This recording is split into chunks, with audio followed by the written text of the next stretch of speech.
этот человек постоянно нас... Все время мы из-за него опаздываем, он все время нас задерживает. Я никак не могу понять, как это нас продвигает. Куда это нас продвигает? К объединению. В конце мы решим, что мы вообще не хотим больше иметь с ним дело. Да, вы не будете ждать его?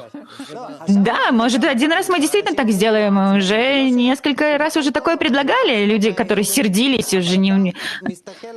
Ну, когда вы говорите, вы рассмотрите по-другому, иначе вы говорите, нет, давайте это использовать. Но как вообще смотреть на это вместе правильно? Нам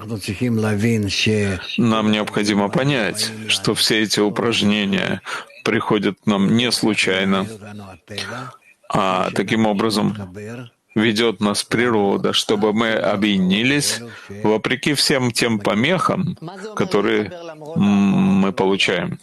Что значит объединиться над всеми этими помехами, которые приходят? Чтобы мы подождали и воспользовались этим временем как возможностью объединиться лучше. Вы уже несколько раз сказали фразу, которую я хочу, чтобы вы пояснили. Вы сказали, что у нас есть возможность получить удовольствие, наслаждение от возможности связи между нами, насладиться сутью связи. Что это значит? Чтобы мы почувствовали себя гораздо более близкими, как один человек, как один с одним сердцем, как на одном велосипеде, и все мы едем. А куда мы едем? К такому прекрасному объединению, когда в этом объединении мы раскроем, что мы находимся буквально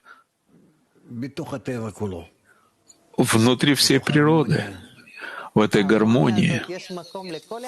И в этой гармонии есть место для каждого, даже для этого зануды, который все время запаздывает? Все поглощаются этой гармонией.